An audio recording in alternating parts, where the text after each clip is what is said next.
There were 12 people in that room, family members, a few close friends, a nurse who had been caring for him for the better part of 2 years.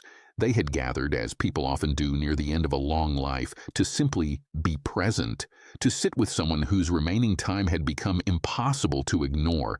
Someone in the room, his granddaughter as the story goes, decided to ask him a question, not a small one, not the kind of question you ask to fill a quiet afternoon.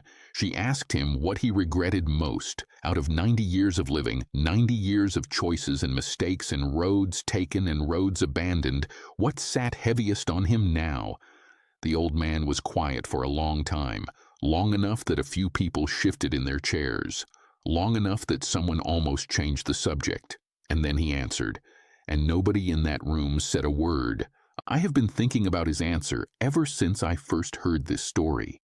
Not because it was dramatic, not because it was surprising in the way that shocks you, but because the moment I heard it, something in me went very, very still, because I recognized it, and I suspect that if you are honest with yourself right now, you will recognize it too. But I want to get to his answer in the right way, because rushing past everything that surrounds it would be like reading the last page of a book and thinking you understand the story. This man had lived what most people would call a full life. He had worked for decades. He had raised children. He had watched a marriage survive things that break most marriages.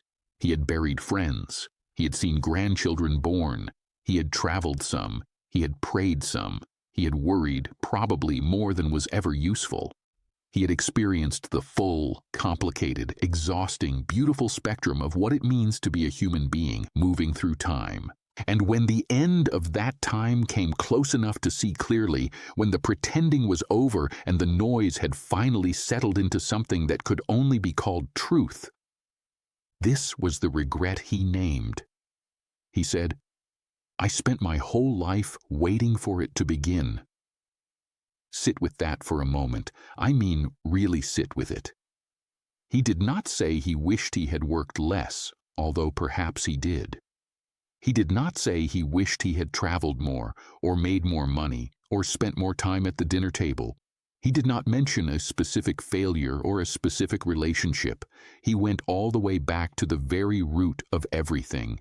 And at the root, what he found was this. He had spent 90 years living as though the real version of his life was waiting just around the next corner, after the kids grew up, after the mortgage was paid, after retirement, after things settled down, after he figured out exactly who he was supposed to be.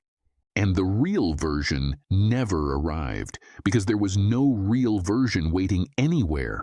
The life he was already living was the only one he was ever going to get, and he had spent most of it in a kind of perpetual rehearsal for something that never had a curtain call. I have met versions of this man everywhere I have looked throughout my life, and I want to be honest. I have been this man myself. Most of us have. You can see it in how people talk. Listen closely the next time someone describes their own life, and notice how often they use the word when the kids are older, when I retire, when we finally have more money, when things slow down, when I have more time, when I figure out what I really want, when I feel ready, when, always when, almost never now.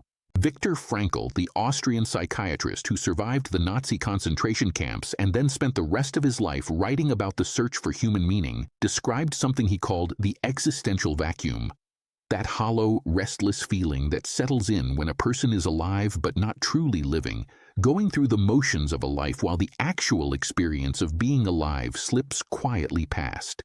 He said he saw it everywhere in post-war society, people busy enough to avoid confronting it but never quite full enough to stop feeling it.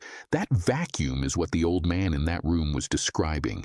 Not a single missed opportunity, not one wrong turn, but a life lived in the waiting room of itself. And here is the part that struck me hardest about his answer. He was not a man who had done nothing. By most external measures, he had done plenty. He had provided for his family.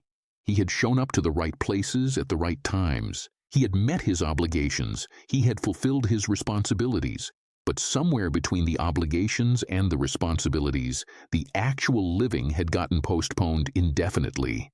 And by the time he arrived at 90, surrounded by people he loved in a room with winter light coming through the curtains, there was simply no more time left in which to begin. Think about how many things you are currently postponing. Not because you are lazy, not because you do not care, but because there is always a reason that right now is not quite the right time. The project you have been meaning to start, the phone call you have been meaning to make, the trip that exists entirely as a hypothetical conversation you have repeated for 15 years, the instrument you keep meaning to learn, the book you keep meaning to write, the relationship you keep meaning to repair before it becomes too late to repair. The version of yourself you keep intending to become once conditions become more favorable. Here is what nobody tells you. Conditions never become more favorable. The perfect moment has never once in the history of human life actually arrived. What arrives, reliably and without exception, is Tuesday, and then Wednesday, and then enough Tuesdays and Wednesdays stack on top of each other until suddenly you are 90 years old and the granddaughter sitting beside your bed is asking the hardest question anyone has ever put to you. The second thing that stayed with me about this old man's answer is what it implies about the life he lived just beneath the surface of the life everyone could see. Because a person who spends their life waiting is not simply passive. The waiting is active. It requires enormous energy to sustain. You must constantly convince yourself that this is not the real chapter, that the real chapter is still ahead, that what you are living right now is merely the prologue.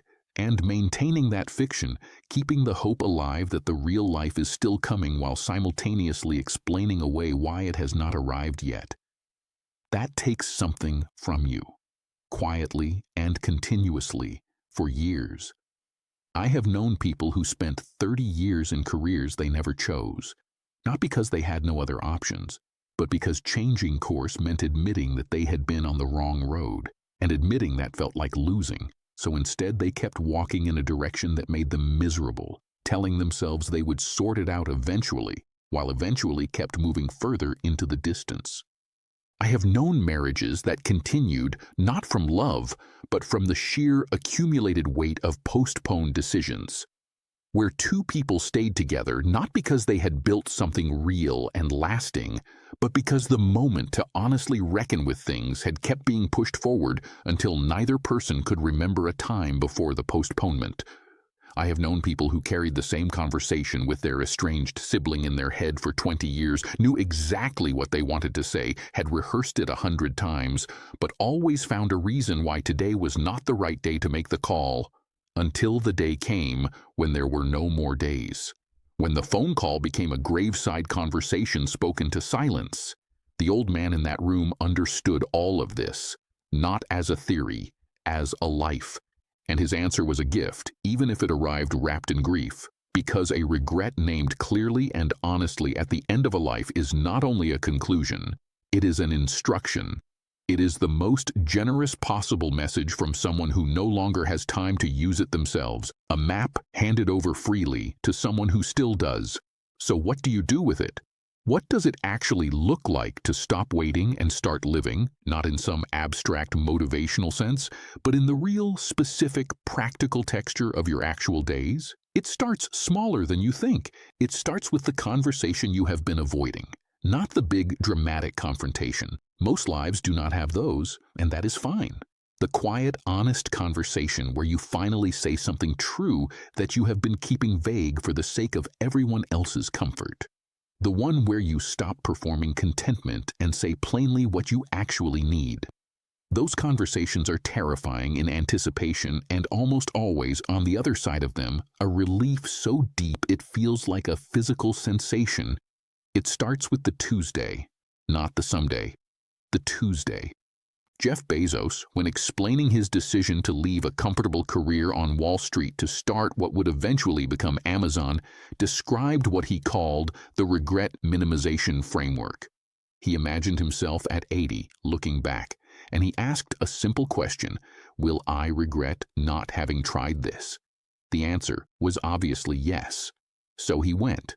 Most people hear that story and think of it as a story about entrepreneurship. It is not. It is a story about someone who refused to let the waiting room become his permanent address. You do not need to launch a company. You do not need to make a grand gesture or a dramatic declaration.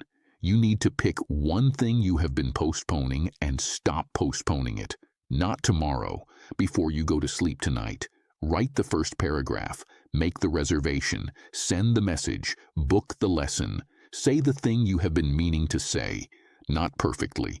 There is no perfect version of a long overdue beginning, just actually. Because here is what I believe about where you are right now, at exactly the age you are today. You are not too late. I want to say that clearly because I know that the story of a 90-year-old man's biggest regret can, if you are not careful, feel like a verdict rather than a warning. It is not a verdict. A verdict is something handed down when the case is already closed. Your case is open. Your chapters are not finished. Whatever you have been postponing, whatever real version of your life you have been holding in perpetual reserve, it is still available to you. Not in the version you imagined at 30, nothing is that, but in the version that is actually possible right now, today, with the life and body and history and relationships you genuinely have. Grandma Moses began her painting career at 78 years old after arthritis made her needlework impossible. She had 25 paintings hanging in a New York exhibition before she turned 80. She did not wait until she felt ready. She picked up what was still within reach and she began. By the time she passed at 101, she had completed over 1,500 paintings, a body of work built entirely within what most people would have dismissed as the wrong side of time. The wrong side of time does not exist. It is a story we tell ourselves while we wait. The people who gathered in that room with the old man, the ones who went silent when he answered, they went silent because they recognized something. Not a stranger's regret, their own. Waiting in their own chests, quiet and patient, and not yet as heavy as his, but unmistakably the same shape. That recognition is not something to push away. It is a signal. It is the sound of something in you that knows the difference between living and rehearsing, and that refuses to let you pretend anymore that they are the same thing. You are not at the end of the story. You are somewhere in the middle, which means you still have the only thing that matters. You still have the next moment. You still have the choice that has always been available to you and always will be, right up until it is not, which is the choice to begin, not to be finished, not to be certain, not to be ready, because ready is a state that waits for conditions that do not come, simply to begin, to take the real life you have, the imperfect, complicated, still unfinished life you are actually living, and to stop treating it like a waiting room and start treating it like the destination. Because it always was the destination. That is what the old man knew at 90 in that quiet room with the winter light coming through and 12 people holding their breath waiting for his answer. This was the life, the one happening right now, the one you are in the middle of, and it is not too late to actually live it. Thank you for spending this time with me today. Take what this man's answer gave you and do something real with it. Not next week, tonight, tomorrow morning at the very latest.